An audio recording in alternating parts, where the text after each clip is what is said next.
Nakahanap kami ng survival. Palahaw yung aming sasakyan sa... Ito yung... Dalawa! Ayan, tigisa tayo.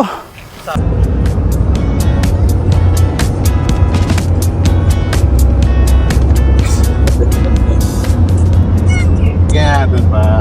Kita-kita mo na yung kagandahan.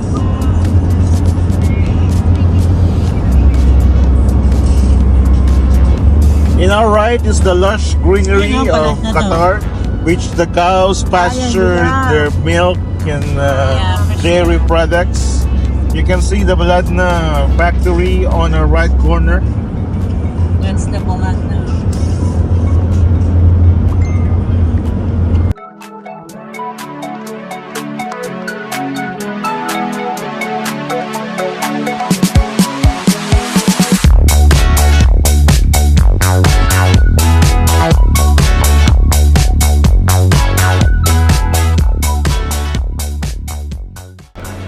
Napadaan muna kami dito sa isang restaurant. Bibili kami ng karak. Nakasil yung karak dito, 1 real lang. Diyan yung asawa ko sa loob, sila kuya, sila ate at si Angela.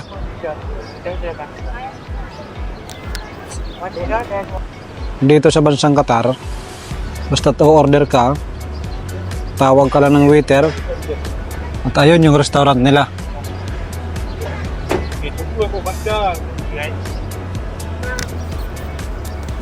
Marami ata silang ino-order kasi kanina yung naka-yellow tinawag.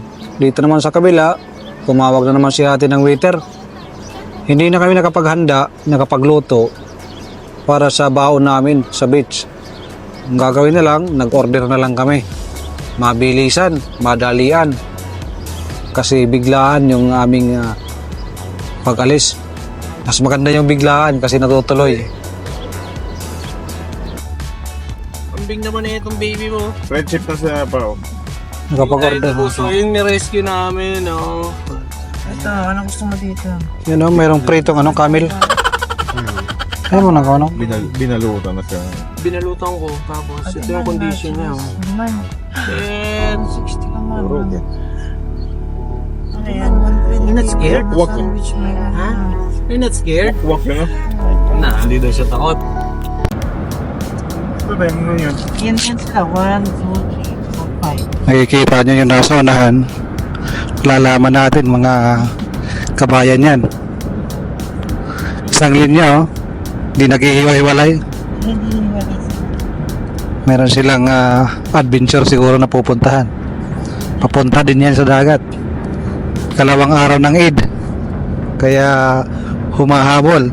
Kasi yung pinaka-last, pahinga. Balik sa trabaho. Uuna na kami.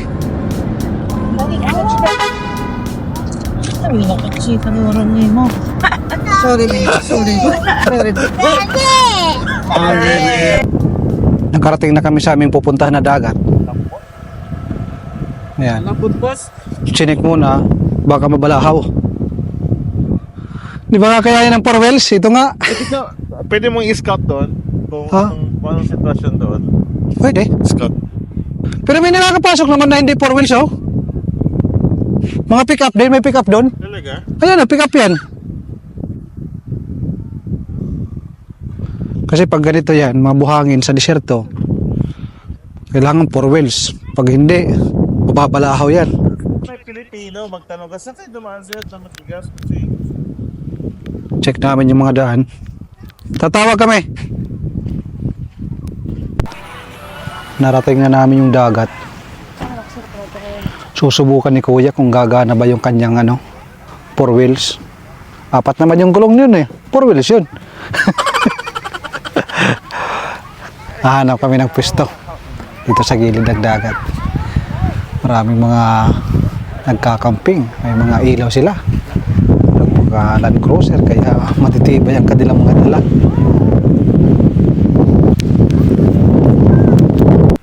Silipin natin si kuya. Sinusubukan kung kakayanin ng pick up. Itong buhangin na ito, simple lang yan. Pero lulubog yan pag hindi 4x4 ang dala. Ayun. Yan ang sinasabi, hindi nga kaya. Nabaon. Nahihirapan. Kaya yung ginagamit sa mga disyerto, mga 4x4 yan, Land Cruiser, mga malulupit pagdating sa San Jones. Tulak muna tayo, tulak. Ito, ayos na siguro to. Ayan o, nakahanap kami ng survival. Nabalahaw yung aming sasakyan sa disyerto. Ito yung dalawa. Ayan, tigisa tayo. Sabit yan. Goods na to. Ayan. Grabe, nandun yung sasakyan oh. Punta namin. Grabe. Hindi Eh, ginamit din to pang ahon eh. Balo-balo. siguro. Buti nakahanap kami ng Wag lang mapaplat. hindi mapaplat yan. Hirap talaga pag sa disyerto. Baon lang natin sa buhangin yung dulo. Oo. Bigat. Ayaw na. Ayan. Kaya siguro to. Aywa.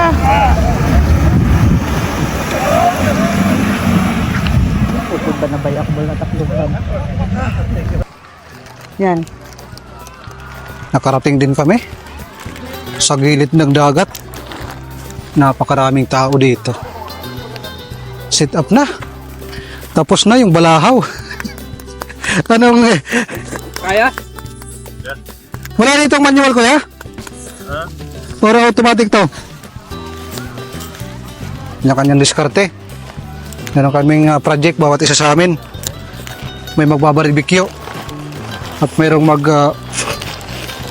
tatayo ng tent. Wow. Si Angela. Angela!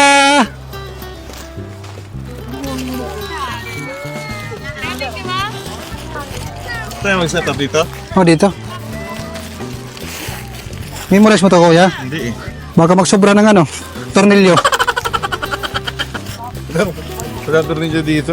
Alam yan. Dito. Okay ka na? Pagod kami sa biyahe. Pero siyempre makikita nyo hanggang doon sa dulo ng walang hanggan, napakarami ng tao. Ang aking cameraman hindi marunong maglaro ng video. Yung camera mo. Oo, pag tinuro ko doon, hindi man lang umiikot ang camera.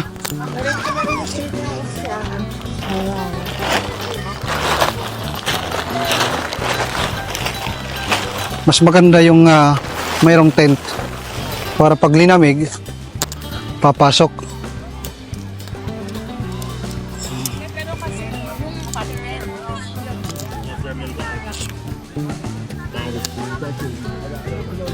Straight ba ito, kuya? Kailangan niya. Ito na ba? Yan doon, mayroong drawing doon eh. Asaan? Diba, basahin nga natin yung drawing para siguradong Wala nga. first step. E. Sa labas lang, Noy. Sa labas lang yan. I-straight mo lang. Okay na? Ito, kuya. Nandito yung mga tali.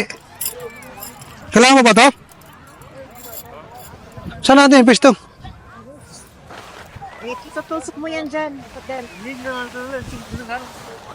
Ganyan. Tusok yan. Galing ah. Sumobra sa tornilyo ah. Para saan yung na yung tali? Wag na yun? Nandun sa yung yellow. Para dito yan ah. Saan? Ah. Ga. Nandito yan. Ha? Dun, sa mga dulo yan. Ito na yung aming bahay-bahay. Ilan yung ganyan? Marami. Baka siguro marami. Marami. Saan yung iba?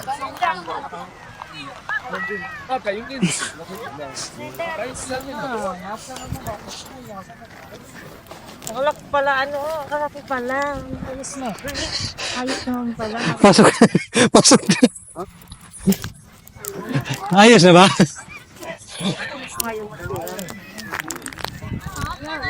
Wala lang sobrang piyesa. Ito, sobrang sa tornilyo. Ito yung tali. Para saan yan?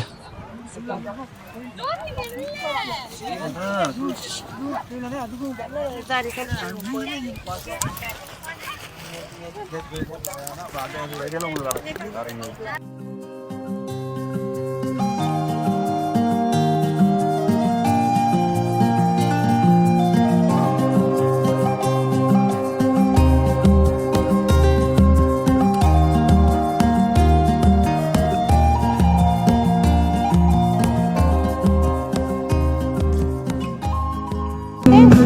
Huwag na, ganyan lang.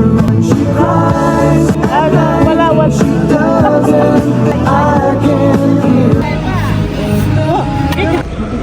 Alas 11 ng gabi, lipat kami. Punta kami sa bahay. Ayan. Naging pake kami. Medyo na-board kami sa beach. Ganun talaga ang mga mayayaman. Galing kami sa Algaria. Galing kami sa beach. Ganda ng buwan. At syempre, naging pake na rin. Para makapunta kami sa bahay dahil papasok pa ako bukas. Ito yung aming setup.